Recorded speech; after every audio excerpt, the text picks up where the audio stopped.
The White House is burning. I know what you're thinking.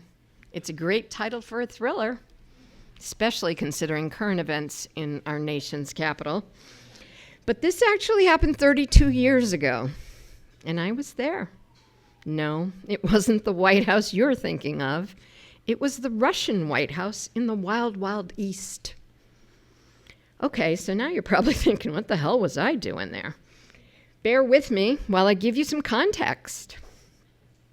When the Soviet Union first, my watch is talking to me now. When the Soviet Union first collapsed in 1991, the world was watching. Few realized how chaotic and unpredictable life in post-Soviet Russia would become. Our White House wanted as many U.S. agencies represented in Russia as possible and asked that Peace Corps established there. Until then, I had always believed that the Peace Corps was apolitical. But unlike other Peace Corps posts, where an invitation comes from the host country, Peace Corps asked Russia how we could help. Peace Corps leadership wanted experienced staff to open this high-profile post, and since I had just finished opening a new post in Sao Tome, I fit the bill. Although sad to leave Africa, where I'd lived the previous 6 years, first as a volunteer and then as an admin officer, I believed it would be a challenge and an opportunity to be a part of history, a history few Americans would ever experience. While most countries warmly welcomed the Peace Corps, Russia never truly embraced us.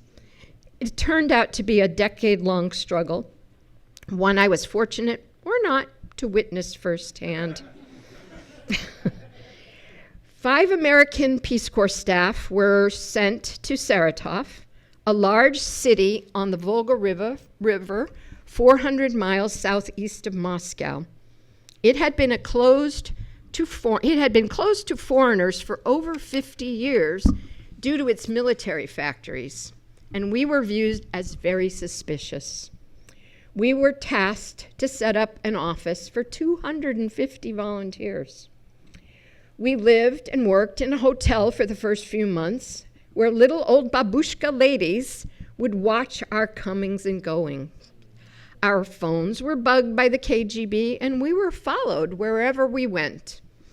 The local and national media painted us as spies working for the CIA. We eventually rented small apartments for the staff where we learned to deal with citywide centralized heat and water over which we had no control. I lived in a 4th floor walk-up, and despite sub-zero temperatures outside, I had to leave the windows open because the heat was sweltering.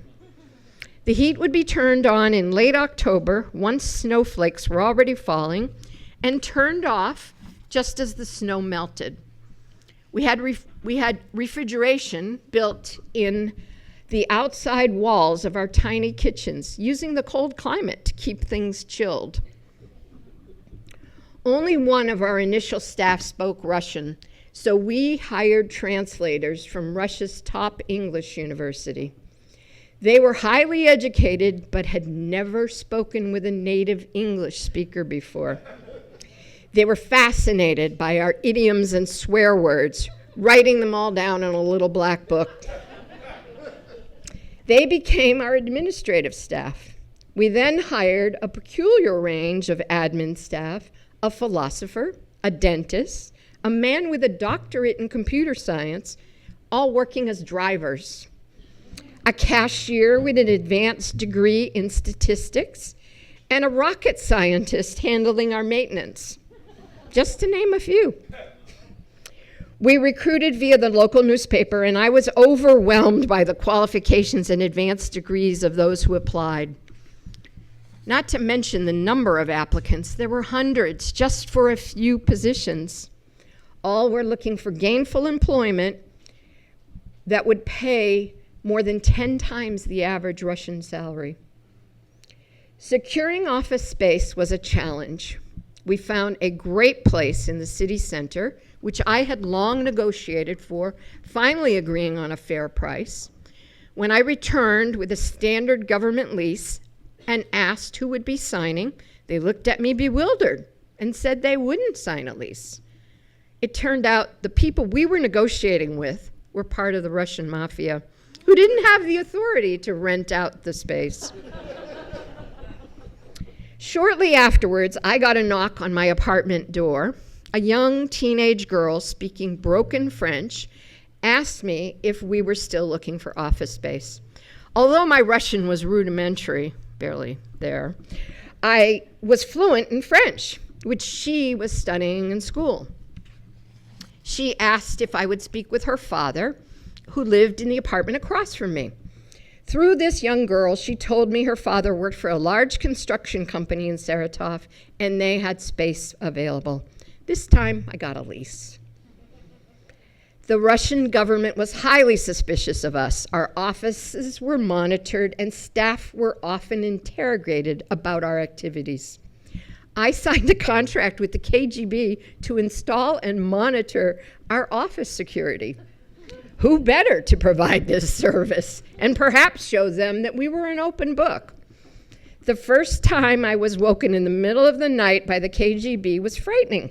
With my limited command of the language, they pantomimed that a motion sensor had gone off and they wanted me to unlock the office door. I was escorted in a military jeep to open the door, finding nothing there. This was the first of regular visits, much to the fear of my neighbors, who suspected I wouldn't return.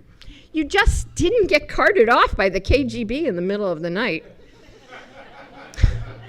Another time, about a dozen militia arrived at our office with rifles pointed at our innocent receptionist. They had gotten word that there was a threat that had been made against us, but all they managed to do was scare us. We had trouble getting a copy machine through customs, so I made a visit. Our trip was successful, and our driver, Boris, commented that he'd never seen them smile. I told him, we have a saying in the U.S., smile and the whole world smiles with you. Boris quickly replied, we have the same saying, cry and the whole world cries with you.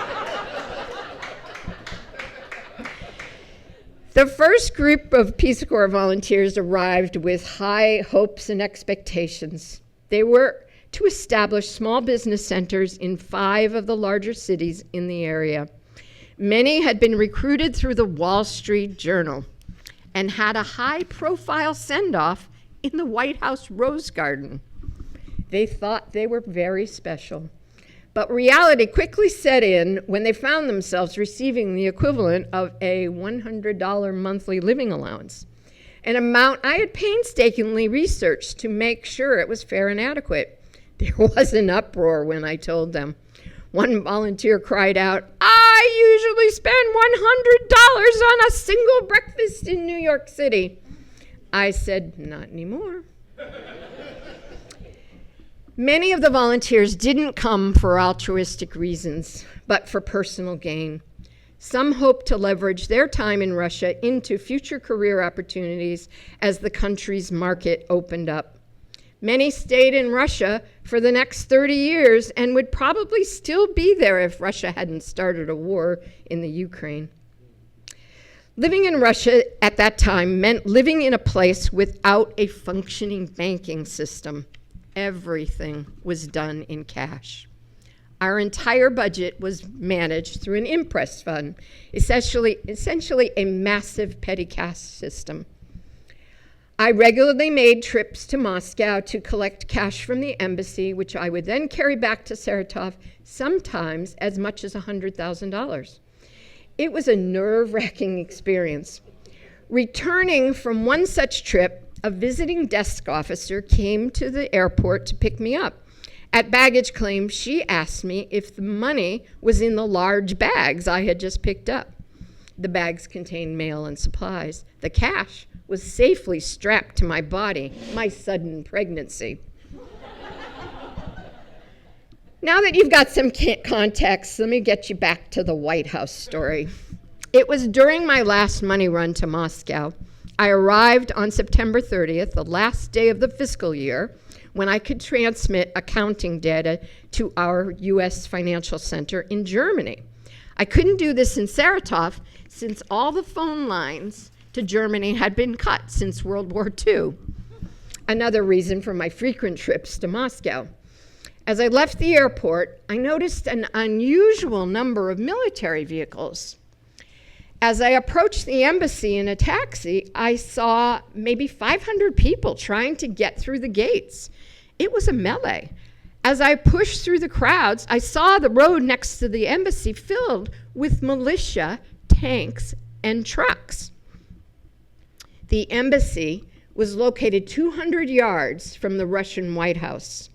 As I pushed my way closer to the gate, I feared I wouldn't be able to get in and worried how I would transmit our fiscal data that day. U.S. government deadlines are very strict. Amazingly, a savvy Marine Guard noticed me. He said he knew me, but I really don't know how. And he came to help me. With his assistance, I got through the crowds and into the embassy. Once there, I made my way to the administrative building where staff was crowded into the front half of the building, avoiding the windows, where you could watch the turmoil unfold. When I asked where I might use a computer to transmit my data by the deadline, they offered me one next to those windows. I had no choice. It was quite daunting with bullets flying outside. They called it a constitutional crisis, or maybe a coup. Boris Yeltsin had abolished the parliament days before, and they revolted by barricading themselves in the White House. The conflict lasted for days before the militia was ordered to shell the building by Yeltsin, resulting in the burning of the Russian White House. Officially, there were 200 casualties, but most suspected it was closer to 2,000.